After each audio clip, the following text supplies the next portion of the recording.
l'humanité aux Ivoiriens et ne pas les considérer comme de simples clones, des duplicata d'archétypes ethniques. Ce sera à vous d'écarter les clichés et approximations dont l'accusation a nourri sa présentation. Alors, la réalité historique vous apparaîtra.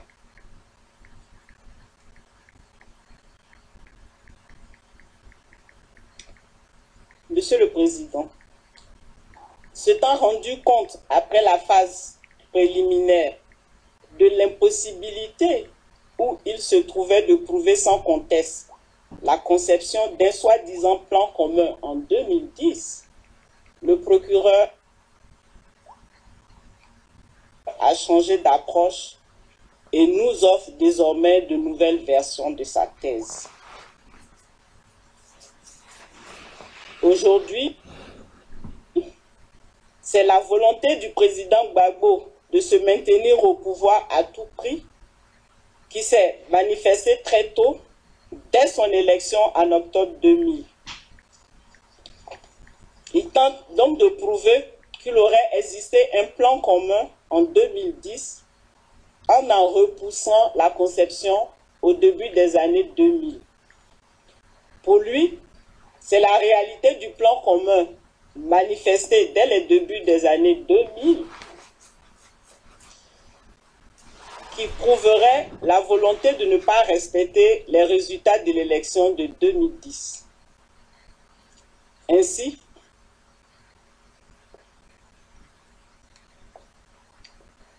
le procureur, pour prouver l'existence d'un plan commun en 2010, renvoie les sceptiques à une démonstration qui porte sur le début des années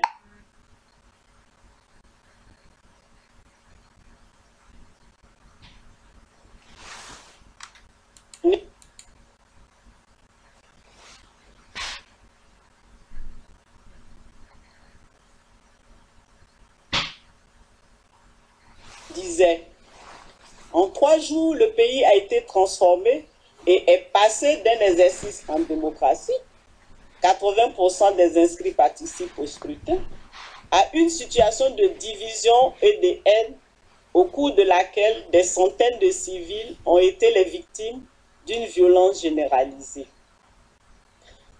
Le second problème est qu'il n'existe en fait aucun élément au soutien de ces allégations. Pourquoi? Puisque tous les efforts du procureur ont porté depuis les débuts de l'audience de confirmation de charges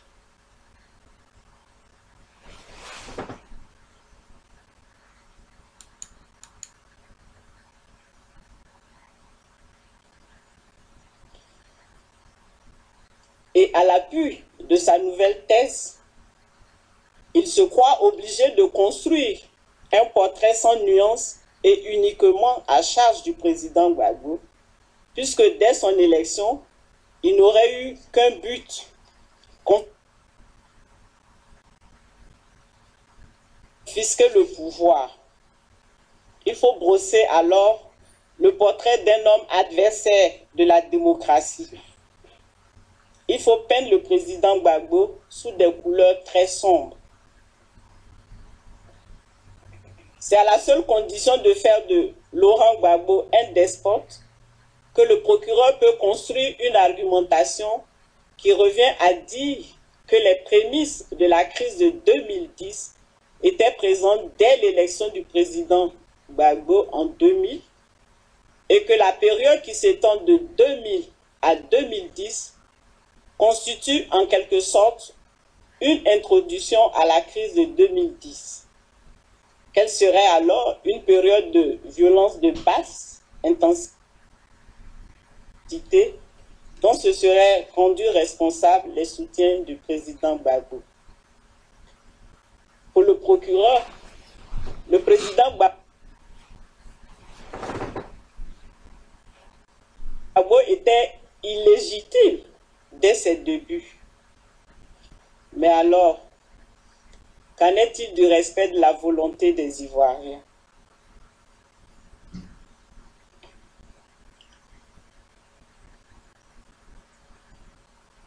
plus le procureur tente de donner des explications, plus il s'enfonce dans des contradictions et des déformations de l'histoire. Conclusion, son récit est faux. Le président Gbagbo n'est pas un despote. C'est un démocrate qui, toute sa vie, aura lutté pour l'instauration de la démocratie en Côte d'Ivoire. On vous l'a déjà dit, pour ses idées, il a subi prison et exil. Pour ses convictions, il a souffert, mais il n'a jamais transigé. Que le président Laurent Gbagbo soit une figure historique n'est plus à établir. Il est connu comme promoteur du multipartisme en Côte d'Ivoire. On le sait, démocrate sincère, habité par une vision de ce que devrait être l'État.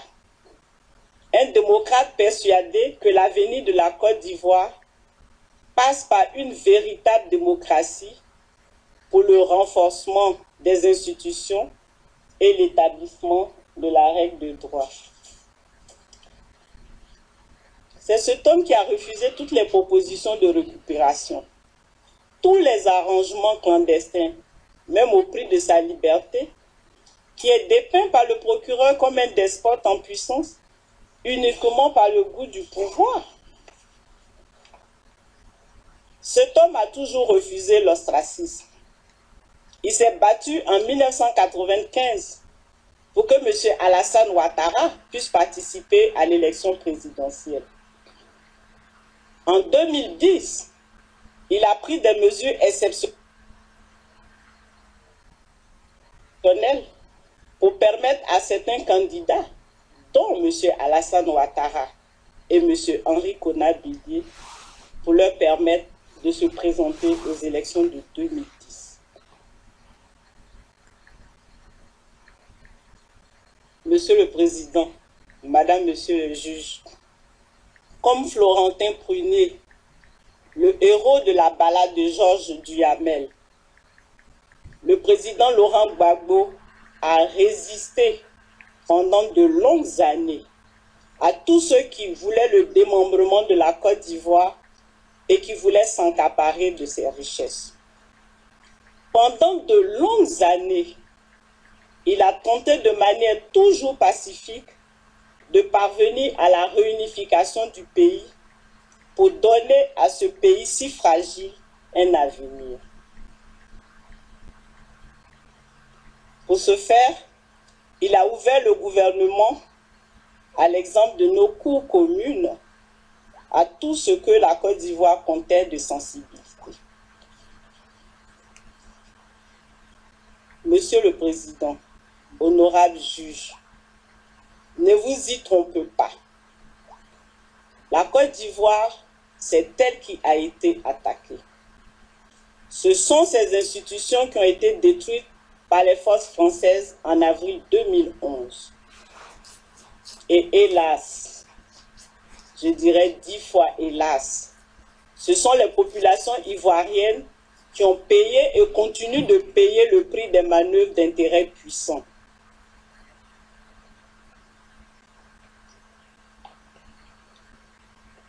Il y a plus de 100 000 réfugiés à l'extérieur des frontières du pays et plus de 20 000 déplacés à l'intérieur du pays. Les opposants politiques emprisonnés se comptent par centaines, alors qu'il n'y en avait pas lorsque le président Gbagbo était au pouvoir. Les populations sont aujourd'hui terrorisées. Les exactions continuent et la règle de droit est bafouée. Monsieur le Président, Madame, Monsieur le juge, les Ivoiriennes et les Ivoiriens ont besoin de justice et de vérité. Ils ont besoin de savoir que la justice existe. Ils vous implorent de la dire pour venir au secours des populations désemparées en exil dans leur propre maison, leur propre village, leur propre patrie. Je vous remercie.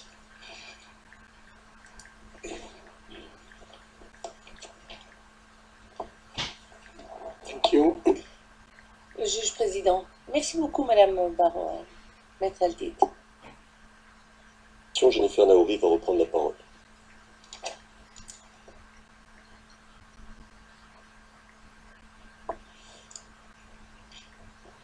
Of course. Juge président. Bien évidemment, vous avez la parole.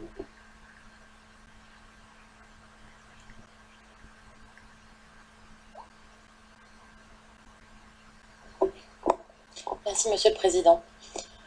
Cette présentation sera, elle aussi, soutenue par un PowerPoint. Monsieur le Président, Madame, Monsieur les juges, nous l'avons dit, pour comprendre ce dossier et le contexte dans lequel s'inscrivent les accusations du procureur, il nous faut comprendre qui sont les différents protagonistes de la crise post-électorale de 2010-2011. Et nous ne pouvons comprendre qui sont ces protagonistes que si nous comprenons qu'il y avait en Côte d'Ivoire, depuis 2002, un conflit armé non international qui, au cours de la crise post-électorale, s'était internationalisé. Après le coup d'État de septembre 2002, la Côte d'Ivoire est coupée en deux.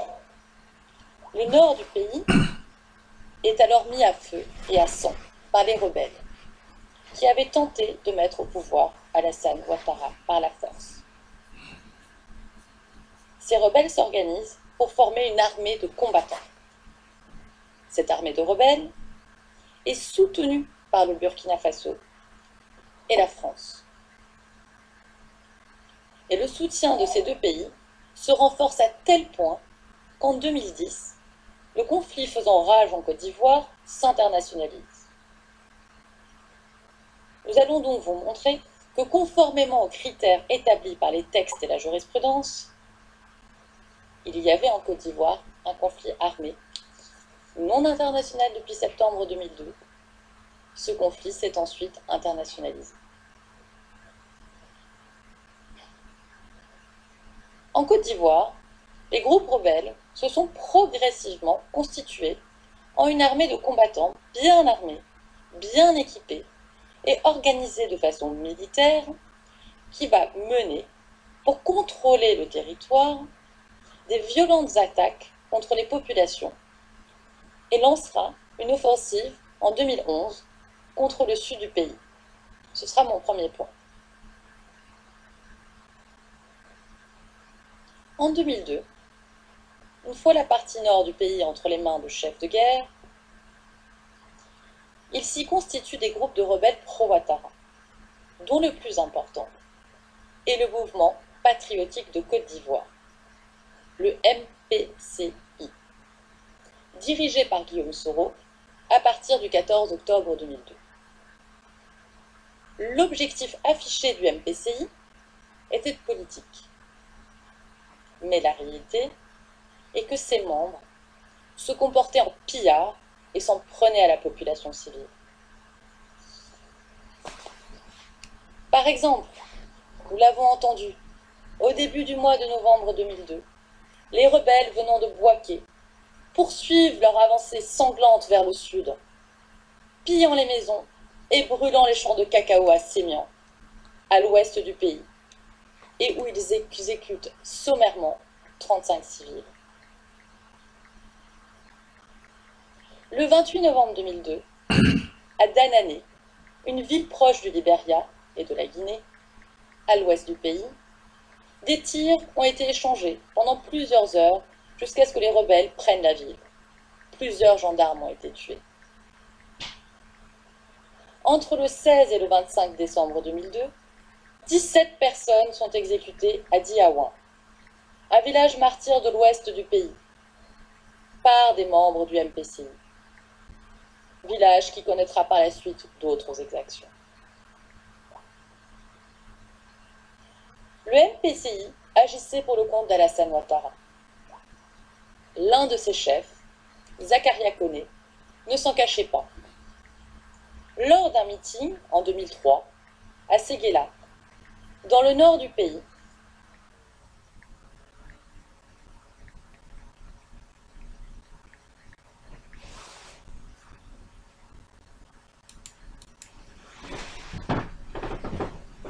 Alassane Ouattara s'occupait d'eux et que pour ce faire, il leur faisait parvenir une somme importante par mois. Écoutons-le.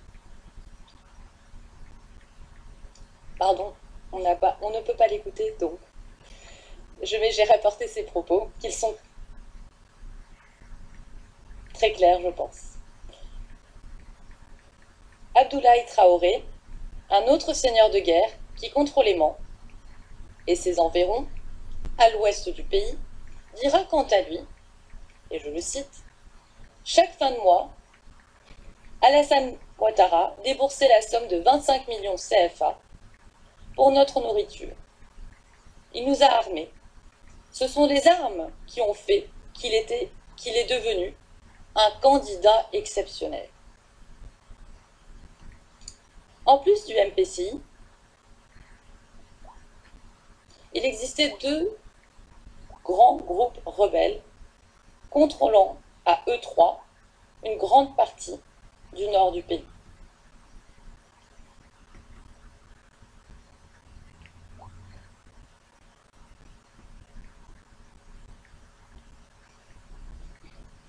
D'une part, le Mouvement pour la justice et la paix, le MJP, qui s'est formé dans la ville de Mans, composé notamment de chasseurs d'oiseaux. Il est commandé par Gaspard Dély, mais Ousmane Coulibaly, dit Ben Laden, était également un des commandants de ce groupe rebelle. D'autre part, existait dans l'ouest du pays le mouvement populaire ivoirien du Grand Ouest, le MPIGO, dirigé par le sergent Félix Tau. Ces deux premiers groupes avaient été créés à l'initiative de Ibé, ancien garde du corps d'Alassane Ouattara, avec le soutien du président libérien Charles Taylor. Ils comptaient dans leur rang des anciens combattants libériens, dont Koudou Denis et Sambo Kari, dit Mosquito, responsables de massacres en Sierra Leone. Un mot sur Ibrahim Coulibaly. Il a participé à tous les coups d'État visant à mettre Alassane Ouattara au pouvoir, notamment celui du 24 décembre 1999, celui du 7 janvier 2001,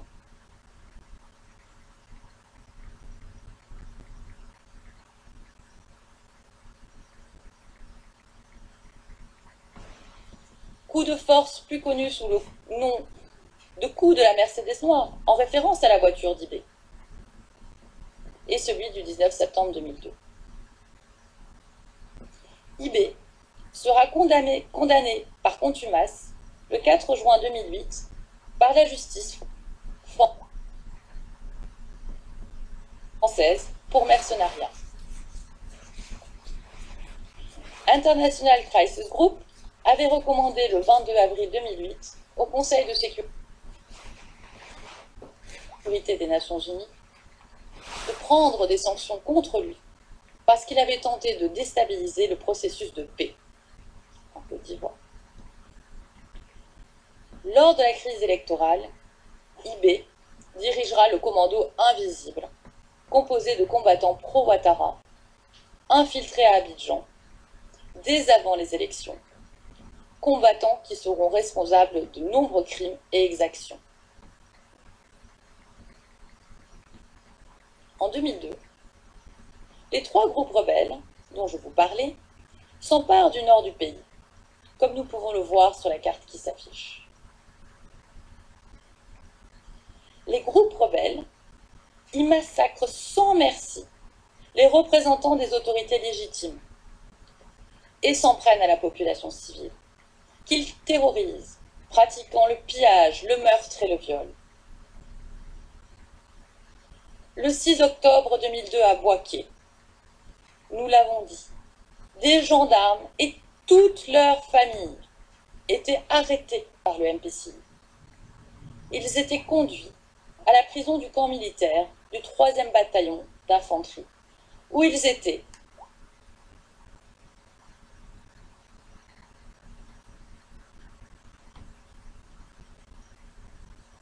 hommes, femmes et enfants battus, affamés et finalement mitraillés. Les survivants ont été contraints de transporter les cadavres et de les enterrer dans des fosses communes, collectives. Le bilan est de plus de 120 morts.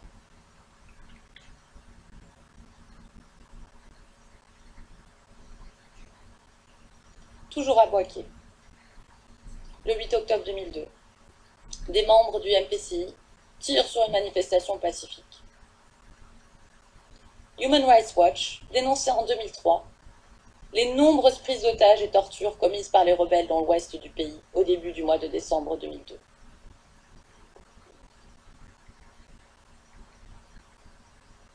Guillaume Soro, secrétaire général du MPCI, dira concernant 2002. C'est vrai que, en 2002, il y a eu des tueries avec une rébellion. Mais on a eu une loi d'amnistie.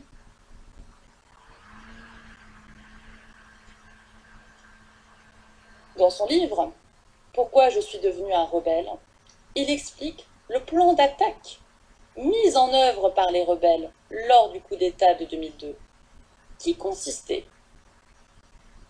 à s'infiltrer dans des villes clés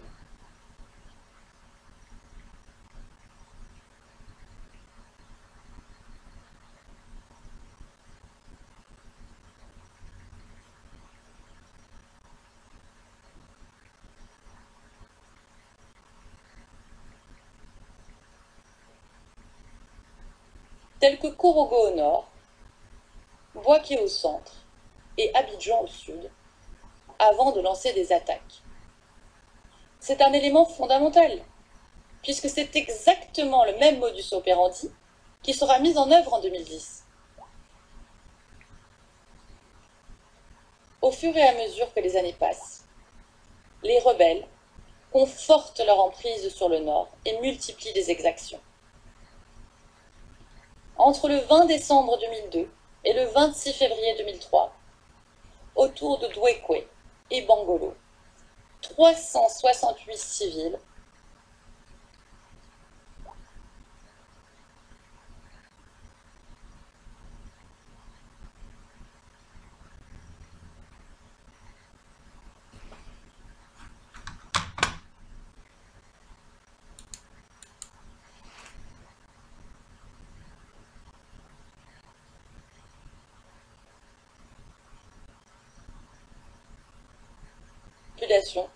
ne sont que quelques exemples parmi toutes les horreurs qui se sont déroulées quotidiennement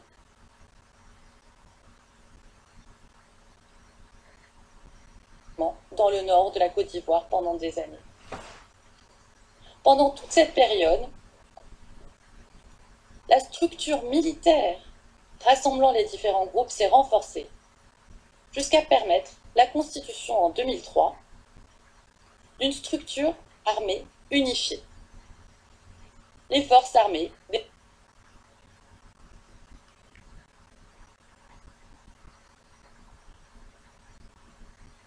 forces nouvelles, le FAFN. Ces forces seront rebaptisées en mars 2011 les Forces républicaines de Côte d'Ivoire. Selon une commission mise en place sous l'égide de l'ONU, l'organisation des FAFN était calquée sur celle de l'armée nationale. Leur quartier général était Bouaké. Depuis l'invasion de 2002, les FAFN contrôlent 60% du territoire du pays. Ce territoire tenu par les rebelles est communément appelé la zone CNO, centre-nord-ouest. Pour asseoir leur autorité, chacun des chefs rebelles s'attribue un morceau du territoire de la zone CNO. Celle-ci sera divisée en 10 zones, chacune étant placée sous le commandement d'un comzone. Qui sont ces comzones qui règnent en maître sur le nord? Un responsable militaire français dira: et s'éteint.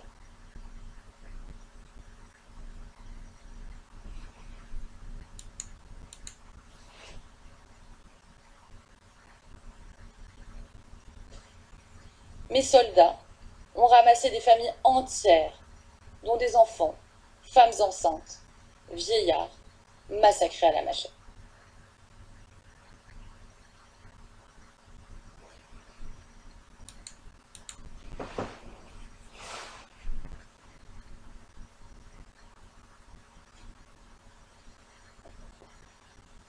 Shérif Ousmane, dit Papa Guépard, est l'un des comzones les plus proches d'Alassane Ouattara. Le nettoyeur, comme l'appellent ses soldats, fait face à une série d'accusations très graves pour sa participation à plusieurs massacres. Shérif Ousmane a participé à l'assaut final sur Abidjan en mars et avril 2011. Et ces hommes ont notamment conquis Youpogo au prix d'exécutions sommaires. Le 3 août 2011, Alassane Ouattara le promeut au rang de commandant en second du groupe de sécurité de la présidence de la République.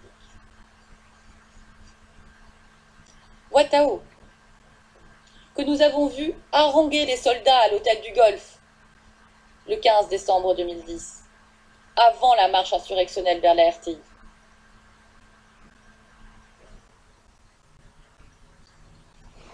Était impliqué dans de très nombreux trafics, notamment de cacao. Il est soupçonné par International Crisis Group d'avoir déstabilisé le processus de paix à multiples reprises et d'être responsable d'un massacre qui a eu lieu à Bouaké en 2007. En 2009, l'équipe d'observateurs militaires de l'ONUCI relevait que son unité, à Ouattao, appelée Anaconda, disposait de mitrailleuses lourdes en violation de l'embargo sur les armes imposé par le Conseil de sécurité des Nations Unies.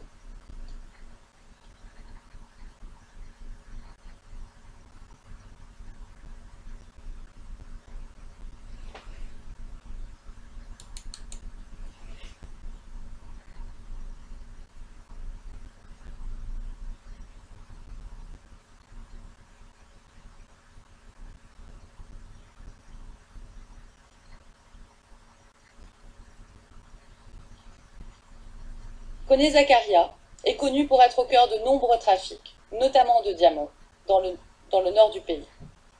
En 2010, il a été nommé par Alassane Ouattara commandant de la police militaire, mais accusé par des organisations de défense des droits de l'homme d'avoir fait torturer et tuer de nombreux civils lorsqu'il dirigeait le camp d'Adjamé après la chute du président Gbagbo. Il a été muté fin octobre 2012, chef du bataillon d'artillerie sol-air, situé dans le camp militaire d'Akwedo, conservant donc des fonctions le plaçant au cœur du dispositif sécuritaire d'Abidjan. Aujourd'hui, il est soupçonné d'avoir aidé le général Diendéré lors de son putsch au Burkina Faso le 17 septembre 2015.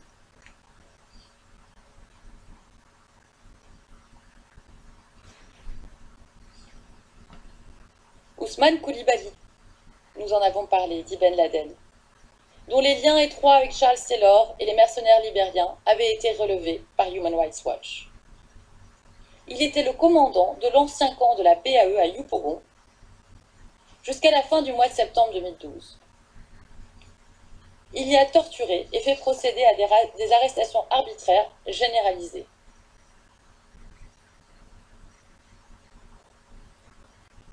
Un mot sur Kwaku Martin Foffier, qui sera en 2011 le geôlier du président Gbagbo. Martin Foffier aurait fait tuer en 2004, selon l'ONU, au moins 99 personnes, pour la plupart asphyxiées, après plusieurs jours de détention dans des containers scellés, sans eau ni nourriture. Depuis 2006, il est sous sanction du Conseil de sécurité des Nations Unies, puisque les forces sous son commandement ont commis des crimes abominables, tels que l'enrôlement d'enfants, des viols, des exécutions extrajudiciaires. En 2006, il est sous sanction du Conseil de sécurité des Nations Unies, et en 2011, c'est à lui qu'on confie le président Gbagbo.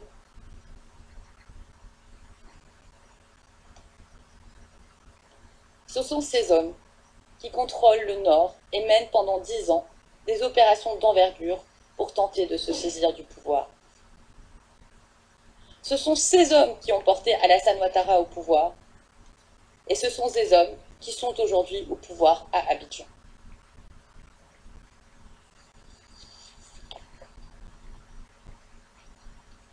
Au vu de ces éléments, il est aisé de démontrer qu'après le coup d'État qui amènera la partition du pays en 2002, la Côte d'Ivoire est le théâtre d'un conflit armé non international, tel que défini par les critères de l'article 8.2F du statut, du protocole additionnel 2 aux conventions de Genève et du faisceau d'indices qui a été posé par la jurisprudence du tribunal pénal international pour l'ex-Yougoslavie, repris par la jurisprudence de cette Cour. Ainsi, l'armée gouvernementale a dû faire face à un groupe de combattants organisés et armés, contrôlant une partie du territoire, menant des attaques d'une grande violence. L'analyse ne peut s'arrêter ici, sous peine de ne pas donner une vision complète de la réalité.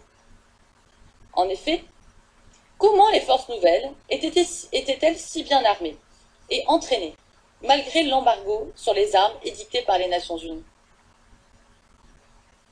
C'est parce qu'elles bénéficiaient de soutien étranger.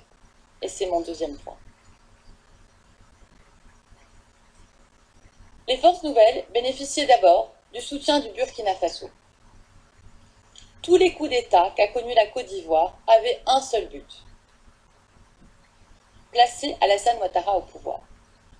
Ils ont tous été menés par les mêmes conjurés, des proches d'Alassane Ouattara. Ces hommes deviendront les comme hommes. Parmi eux se trouvaient des nationaux burkinabés. Le Burkina Faso était la base arrière et le lieu où ils investissaient le fruit de leurs crimes. Surtout, du début de la déstabilisation de la Côte d'Ivoire à la prise du pouvoir par Alassane Ouattara, ils ont toujours été soutenus par les autorités burkinabées, et notamment parmi les proches de Blaise Compaoré, par les membres de la garde présidentielle, notamment les généraux Diendéré et Zida, où ils se réfugiaient au Burkina Faso pour préparer leurs prochaines offensives. C'est au Burkina qu'après l'échec des premiers coups d'État, ils préparaient, avec les proches de Blaise Compaoré, les coups de force. Par exemple, le commandant Koné Bilamani, un membre des FRCI, explique que le coup d'État de la Mercedes noire avait été mis en œuvre avec l'aide du Burkina Faso. Il était lui-même l'intermédiaire chargé de recruter des hommes pour les rebelles. Il reconnaît aussi avoir fourni du matériel de guerre aux rebelles. Par ailleurs, le président du Burkina Faso, Blaise Compaoré, et son chef d'état-major particulier, le général Diendéré, entretenaient des relations privilégiées avec les chefs rebelles tels que Ibé et Koné Zakaria.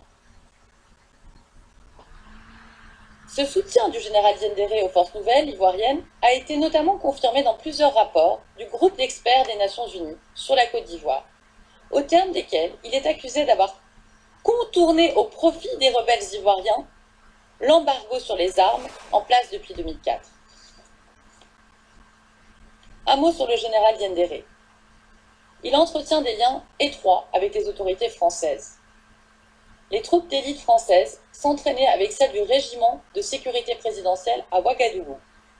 Et le général Diendéré a été décoré de la Légion d'honneur.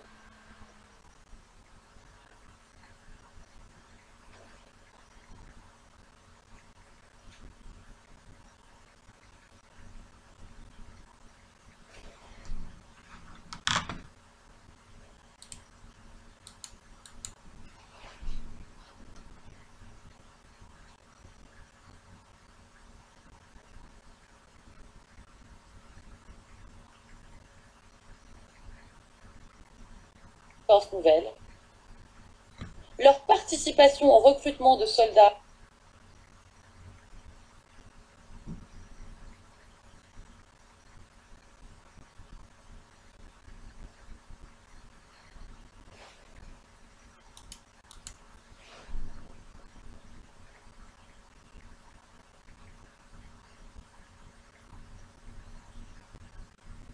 de mercenaires ivoiriens, nigériens ou guinéens, mais pour la plupart burkinabés, sont réunis, équipés, armés et entraînés au camp de Pau, au Burkina Faso, puis transférés dans le nord de la Côte d'Ivoire, où des témoins les verront déposer du matériel lourd.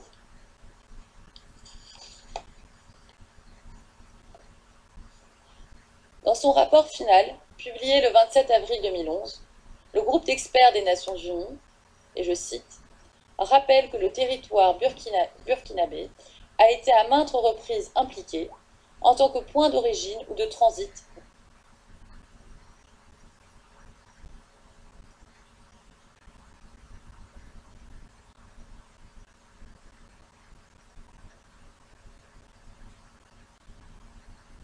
des armes et des munitions entrant dans le nord de la Côte d'Ivoire. L'implication du Burkina Faso et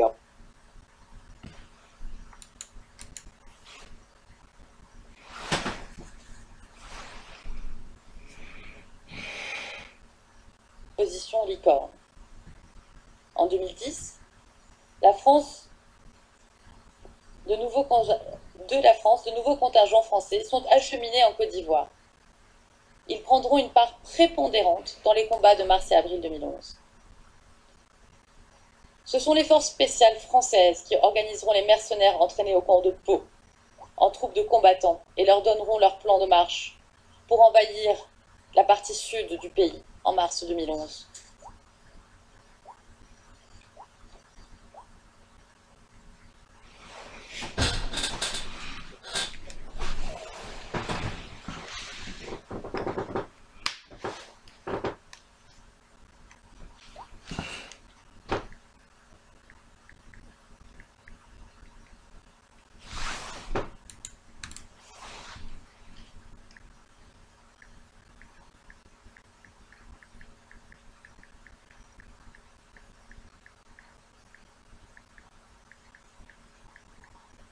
Entraînés, furent infiltrés, dès avant les élections présidentielles de 2010, à Abidjan,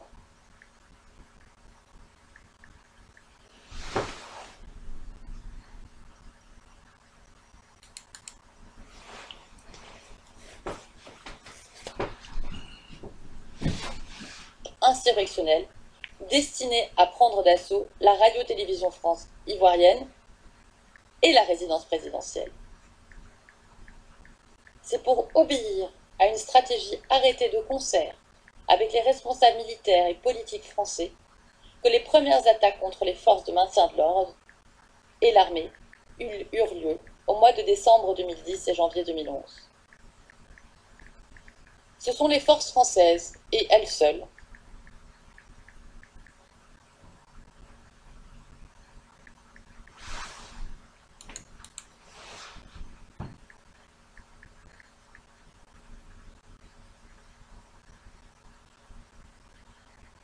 tirer les francs-tireurs français sur les occupants de la résidence pour décourager toute velléité de résistance. Ce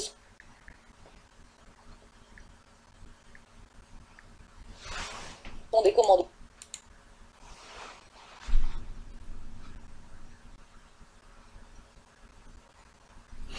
Concernant les 4 événements principaux, ils se sont déroulés dans un contexte de conflit armé opposant des combattants et des combattants qui n'étaient pas sur un même pied d'égalité.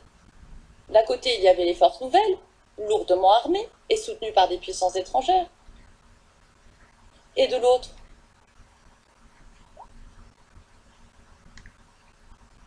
une armée gouvernementale, peu équipée, du fait de l'embargo édicté par les Nations Unies. D'un côté, il y a donc des combattants qui s'affrontent, de l'autre des civils. Les allégations selon lesquelles les populations civiles auraient été visées ne tiennent donc pas.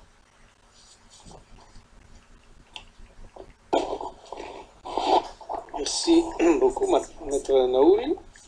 Maître Alté.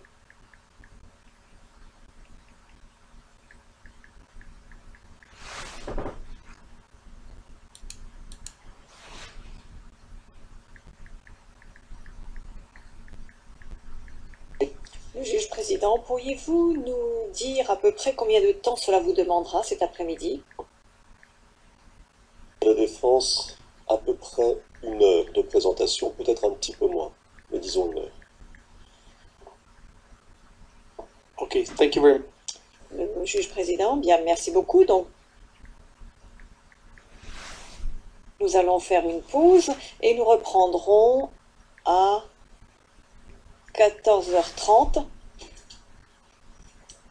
L'audience est suspendue.